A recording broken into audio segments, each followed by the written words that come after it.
The vodcast you're about to see was filmed last year in June 2009 about my good friend Nat Hentoff, one of the great civil libertarians of our history, who has stood against presidents, stood against the ACLU, which he's a member of. Nat characterizes himself as a Jewish, liberal, atheist. One of his books, actually his autobiography, he listed all the things people had called him, and he concludes by saying, "I'm a general pain in the ass," which is true.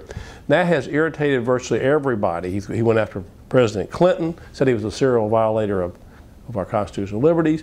Now he's tackling Barack Obama, saying the same thing about Obama, that Obama is not living up to his promises about protecting our civil liberties.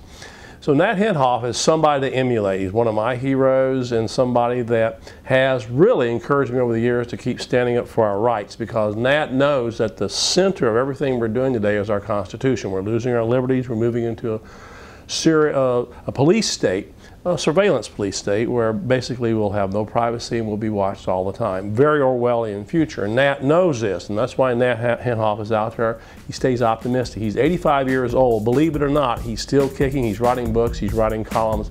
He's standing for our Constitution. In fact, I think he's so important, he should have his own action figure. Something maybe like this little fellow, you need a beard. I mean, who wouldn't want a Jewish, liberal, atheist, general pain in the ass action figure? It might be good for kids.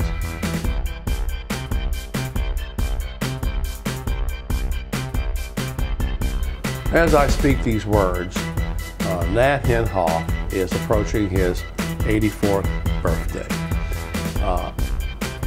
If anybody's ever had a well-spent life, it's Nat Hentoff. Nat Hentoff, for years, the great civil libertarian writer, has covered everybody from Bob Dylan. He wrote the liner notes for one of Bob Dylan's albums. He was friends with Malcolm X. He actually covered the dissent of Lenny Bruce when the people were attacking Lenny Bruce for his tactics he used on stage, really to prod people to think. So Nat Hentoff has known a lot of people. He's a great jazz writer, but I think what Nat Hentoff is really going to be remembered for is how he has, as I say in a commentary on our website at rutherford.org, he never lost his sense of rage. And what I mean by that, it's not that he stands around and stammers or yells and screams. No, it's his rage about the loss of freedom in America, which any civil libertarian today is concerned about. And let me tell you, if you want to know a real radical, and I hear some people say they're radicals, but I would say that probably Nat Hentoff is the most radical person I've ever known. And let me read you his own words. This is what he says about himself. "My lives as a radical, according to the FBI, an enslaver of women, according to pro-choicers, a suspiciously unpredictable civil libertarian, according to the ACLU, a dangerous defender of alleged pornography, according to my friend Catherine McKinnon, an irrelevant and an anarchistic integrationist, according to assorted black nationalists, and as an editor at the Washington Post once said, not unkindly, a general pain in the ass."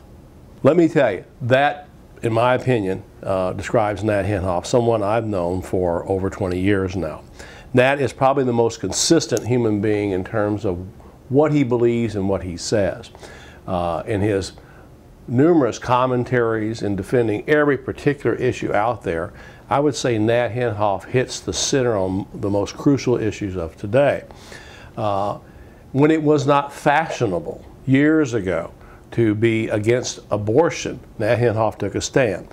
And believe it or not, this is the fellow who describes himself again as a Jewish atheist, civil libertarian, and then finally a left-wing pro-lifer. A left-wing pro-lifer.